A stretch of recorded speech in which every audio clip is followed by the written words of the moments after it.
Que los tres grandes del cielo y de la tierra puedan continuar bendiciendo a toda la familia Vida Nueva y a todos aquellos que están muy pendientes de nuestros contenidos bíblicos. Estamos estudiando los profetas, le hemos colocado este nuevo ciclo de estudio como espadas proféticas. Espadas proféticas, o sea, donde estaremos estudiando la vida de cada uno de los profetas, pero en particular lo que, comúnmente se le dice, profetas menores. En esta nueva aventura, vamos a continuar y vamos a intentar finalizar la vida de Amós. Esta sería nuestra segunda espada profética muy puntual de Amós, que es uno de estos profetas que realmente cautivaron y que son ejemplos para todos aquellos que anhelan tener un ministerio favorable, un ministerio muy positivo y un ministerio lleno de gracia, de gloria, siempre para nuestro Señor Jesucristo, para los tres grandes del cielo, Padre, Hijo y Espíritu Santo. Eso es lo más maravilloso que puede tener cualquier ministerio. Tener una buena relación con los hombres es tener una buena relación con Dios. Es uno de los mensajes que Amós discute con los líderes de la época. Unas aseveraciones de un hombre que decidió restiarse con Cristo y llevar la palabra de Dios y el mensaje profético acerca de una destrucción que podría haberse evitado si el pueblo se arrepentía, entendiendo que lo hizo bajo el reinado de Jeroboam II, un rey que pertenecía al reino del norte, a Israel, 150 años después de la división del reino de Israel.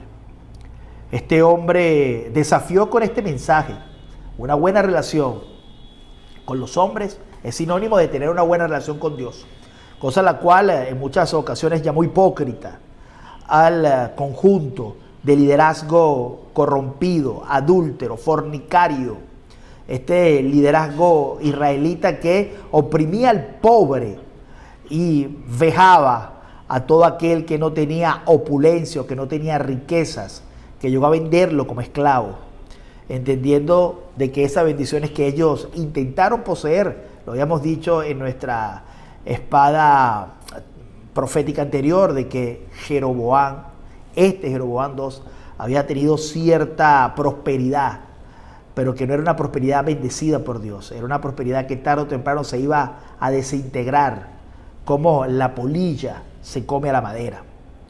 Era una circunstancia en que estos líderes religiosos se habían olvidado muy puntualmente, y se lo había dicho en muchas ocasiones a Amós. Amós le había recordado el principio de las cosas, el principio de Abraham, ese principio donde ellos iban a ser de bendición para todas las naciones. Esa promesa que Dios le había dado a Abraham en aquella oportunidad, cuando le dijo que contara las estrellas de los cielos, cuando se estaba fecundando lo que iba a ser una nueva nación, una nación llamada Israel. Allí mismo se paró Amós y le dijo a los líderes religiosos de la época: se han olvidado del llamamiento por el cual nosotros nos llamamos Israel. Somos para bendecir a las naciones, somos para entregar esa ley de Jehová, es para aplicar y para enseñar la normativa de Dios a las naciones, y no para contaminarnos y para ser iguales a ellos y para adorar a sus dioses y para pactar con sus dioses, o peor aún, para meter sus dioses en nuestros altares, en nuestros cultos, en nuestros templos. Eso era lo que se levanta, o era el mensaje principal de Amós, un mensaje retador, entendiendo de que Dios los iba a castigar por esos pecados y por esas abominaciones. Olvidarse de la palabra de Dios y de los reglamentos y de los estatutos y de las profecías es lo peor que le puede suceder a un seguidor de Dios, tanto para un judío, para un israelita o como para la iglesia. Menospreciar la palabra de Dios es sinónimo de juicio. Olvidarnos de la palabra de Dios es sinónimo de que vamos a pecar y de que vamos a hacer lo malo y que vamos a pactar con el mundo, pero que Dios nos va a destruir. Aquellos fueron destruidos años después por los reyes de Asiria, que los traicionaron, que traicionaron a sus propios amigos para llevarlos a la cautividad, pero que hoy en día todo aquel que desobedece la palabra de Dios y se olvida de Dios y le da la espalda a Dios será destruido, dice la palabra, en el lago de fuego, que es la muerte segunda. Nadie se escapa de Dios, nadie se escapa de las aseveraciones y de las conclusiones de Dios, y sobre todo Dios no va a dejar que su palabra caiga en el piso. Versículo 5:24 también le asevera, o el capítulo 5 y 4, disculpe, exactamente en el capítulo 5, 4 allí, le dice, es que literalmente Israel tenía que ser un río de bendición, un río que pudiera fluir la palabra de Dios para todas las naciones, unas corrientes de agua que pudieran bendecir a todas las naciones, y no esta corrupta dirigencia política, militar y religiosa en la cual hemos caído. Y tan podrida estaba la cúpula, tan adúltera, es que en sus templos no estaba el río de Dios fluyendo, no estaba ese río de Dios sanando a las naciones, que se materializará, sí, en el milenio. La Nueva Jerusalén traerá sanidad a las naciones. Dios prometerá su palabra.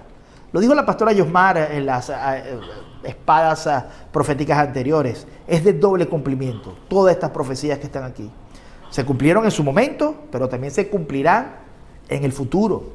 Y Dios sanará. Y del trono de Dios, de la misma Jerusalén, sí saldrá el río de Dios que sanará las naciones e impartirá sanidad. Estará el árbol también. Esto era para hacerlo también aquí en físico, pero Israel no prestó atención. Amós se lo declaró muchas veces, llevó al pueblo a un contacto, a una meditación, pero no entendieron nunca que montar a sus dioses, a los dioses paganos como Baal, que era sinónimo del clima, ese Baal que a ellos, los mismos judíos, se olvidaron de que Dios era el que regaba la tierra, el que los bendecía, el que hizo caer maná y carne del cielo, y le entregaron toda la gloria posteriormente a Baal, que era el dios del clima, el dios del ambiente. También metieron en sus templos, no solamente a Baal, sino que metieron a Not, otro de esos dioses, en los cuales asumieron que por Anot ellos ganaban todas las batallas. En vez de decir que Jehová de ejércitos es el Rey de reyes y Señor de señores, vean el estado corrupto de unos líderes que se dejaron engañar por las naciones. No pactes con el mundo, porque el mundo te llevará a la destrucción. No pactes con el mundo, no seas adúltero espiritual. Siempre dale la gloria a Dios. No se te olvide que fue Dios el que te ha restaurado, el que te ha colocado donde es. O saca la rebelión de tu vida, o vas a terminar en el infierno, dice la palabra de Dios. Una de las características también es que meten a Baal, meten a Not, pero también meten al pecado en su máxima expresión, metiendo a Astarot, el dios del sexo. Cuando Dios había dado ciertas normas acerca de lo que iba a significar la pureza matrimonial, la pureza de lo que significa vivir en santidad, esto metieron a estos dioses paganos y metieron a dioses corruptos sexuales. Y el pueblo también se corrompió en su máxima expresión de inmoralidad. Dios dice, tengo que castigarlo, Amós. Amós, tengo que ir por ellos. No puedo permitir que mi pueblo viva esta corrupción. Y hay unas palabras, hay unas aseveraciones que yo quiero que tú, y ahorita va a aparecer aquí en pantalla, un texto muy conmovedor y a la vez trágico. Ese versículo, ese capítulo 5, entre el 5 y el 4, muy puntualmente 5, 4, dice que me busquen, dice Jehová, para que vivan. Que me busquen para que vivan. Si no me buscan, morirán. Esto le lleva a ellos a presumir y a entender de que Dios no estaba jugando con ellos y que iban a morir. Sin embargo, el hacer justicia, el hacer misericordia, el arrepentirse, no llevó en nada bueno, ningún fruto hubo en la simiente religiosa del pueblo, que poco le importó el mensaje de Dios, el mensaje de Amós. Hay que recordar que también Jesucristo en muchas oportunidades lloraba, estando aquí en la tierra, y decía, oh Jerusalén, tú que matas a tu profeta. En este caso no es Judá, era Israel, era otro reino, pero igualmente nunca le hicieron caso a los profetas y no buscaron arrepentirse. Como nación pecadora, nunca buscaron tener una reconciliación. Ahora, 40 años después, solo duró el mensaje de Enoc 40 años. Lanzó la profecía de la destrucción, 40 años después, Israel fue destruida. Destruida por manos de los asirios, destruida por todo el contexto de la guerra que iban a vivir y esa guerra que ellos les iba a costar nada más y nada menos que la independencia. Iban a ser esclavos de por vida hasta, bueno, lo que se conocía como samaritanos, que ya usted bien conoce la historia. Capítulo 7, capítulo 9, ya llegando al final del libro. Esa es la simbología, o 4 simbologías muy puntuales de cómo Dios los iba a castigar. Una de ellas es hablar de la plaga de las langostas, que tienen 2 ponderaciones muy importantes. La primera, llegaron de la nada, llegaron rápido. Número 1, llegaron de la nada. Segundo, se movían con mucha velocidad y rápidamente. A Israel no le dio prácticamente ningún tipo de capacidad de reacción de poderse defender. Cuando llegaron los asirios, que eran sus amigos, con los cuales ellos habían pactado, y desgraciadamente habían metido los mismos dioses, los asirios, lo habían metido, habían jugado con ellos, los habían adorado, habían llevado ofrendas a los dioses de los asirios también. Ellos mismos lo destruyeron 40 años después, de una manera rápida y de una manera improvisada. No lo esperaban, porque así actúa el enemigo. Cuando tú menos lo creas, el enemigo te acaba la vida. Porque así es el diablo. Él es como un león que te está dando vuelta, un león que anda allí buscando devorarte, característica número 1. Otro es que será como un fuego abrasador. Él vio la visión en la cual el mismo Dios derribaba con ímpetu y con violencia, con ira, esos templos paganos construidos por ellos mismos para adorar la perversidad. Allí se pudo ver, allí se pudo expresar lo que pudo vivir este pueblo que no pudo resistir la voz de Dios y que no pudo resistir el poderse arrepentir, y Dios tarde o temprano los castigó. Destruyó con fuego. Estos fuegos obviamente es una simbología de que estos mismos asirios destruirían también los templos de Dios y destruirían lo que ellos consideraban que era su sistema religioso. Como punto también número 13, iba a ser una fuerte conmoción nacional. O sea, la de conmoción nacional era porque iban a perder toda autonomía, toda independencia. En la antigüedad, cuando un reino caía o era capitulado por su contrario, por su enemigo, estos en su totalidad, los que quedaban vivos, iban a ser esclavos. Las mujeres seguramente terminaban sirviendo en la casa, algunas violadas, algunas muertas, y otros, los niños, terminaban siendo siervos y esclavos. Los hombres, por lo general, eran asesinados. Esa era una conmoción nacional que el mismo Amós se lo había advertido a ellos, pero ellos no quisieron hacer caso. Lo he dicho, 40 años después vivieron la trágica visión de Amós cumplida de una manera física, y lo pudieron experimentar. Pero Dios siempre es bueno, Dios siempre es maravilloso, Dios siempre es santo y cumple sus palabras. Dios afirma que por amor a David, que por amor al pacto que hizo, Él iba a darle esperanza. Le iba a dar esperanza, le iba a dar la capacidad de que se pudiera levantar un rey que los pudiera gobernar conforme a la voluntad perfecta de Dios. Que se iba a levantar un rey que iba a tener esa bendición de ser ejemplar, de ser puro, de ser transparente, y que iba a reivindicar y que iba a restaurar esta destrucción que ellos vivieron.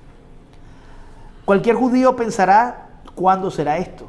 ¿Cuándo llegará este Mesías que está en Oseas, que nos va a dar nuestra honra, que va literalmente a cumplir esta profecía?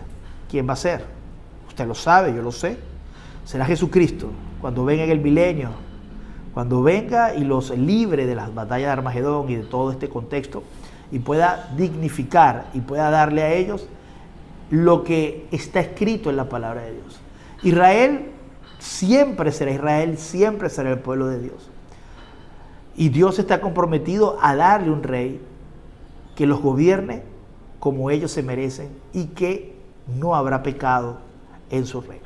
Cuando uno estudia Oseas y estudia la gran tribulación, o estudia el Apocalipsis, uno comienza a ver que las cosas van engranando y que muchas de esas profecías a las cuales Israel aún está esperando, están personificadas en Cristo. Esa es la esperanza maravillosa de que ese rey bendecirá a todas las naciones y que bendecirá a cada una de las personas que se alleguen a Él.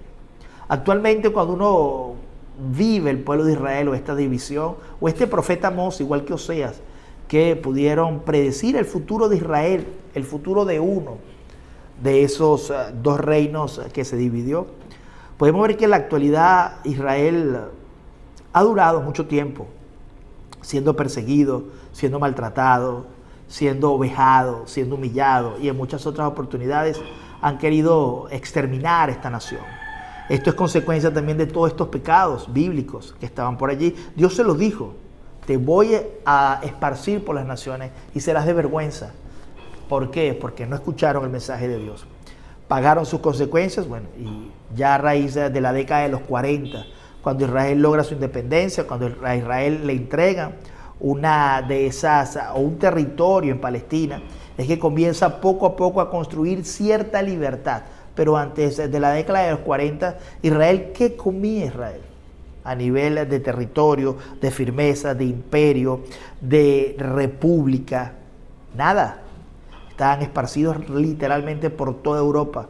No tenían tierra, no tenían esa vistosidad de decir, tengo una nación. No tenían nación. Fue en la década de los 40 cuando se le da a ellos, a raíz de los conflictos de la Segunda Guerra Mundial, se le da esta posesión. Pero vean cómo es lo profético. Desde Amós hasta la década de los 40 es donde ellos pudieron experimentar todos los juicios, porque los juicios de Dios siempre son fieles, son duraderos y se tienen que cumplir. Todo esto se pudo haber evitado si guardaban la ley de Dios y si cumplían la ley de Dios. Recuérdense que Amós, uno de los reproches, va contra el liderazgo espiritual de la época. Ese liderazgo espiritual que nunca quiso poner en práctica los principios bíblicos y se fueron tras la idolatría y mezclaron lo santo con lo profano. Dios te bendiga desde la República Dominicana, Pastor Luis Ernesto Ojeda. Felices y contentos de poder concluir la vida de Amós explicada en 2 videos para que usted pueda cada día crecer. Recuerde que no todo queda aquí. Usted tiene que profundizar, tiene que estudiar, tiene que ser autodidacta. Tiene que también tener el deseo de escudriñar la Escritura, porque de Amós se puede hablar literalmente 30 horas. Nosotros lo hemos hecho con mucho cariño, con mucho amor para todos ustedes y como siempre lo he dicho, tienen que leer los libros. Seguimos con los profetas menores, con estas espadas proféticas, pero es importante de que hagas la relación y la connotación de estudiar cada uno de los libros. Dios te bendiga y Dios te guarde.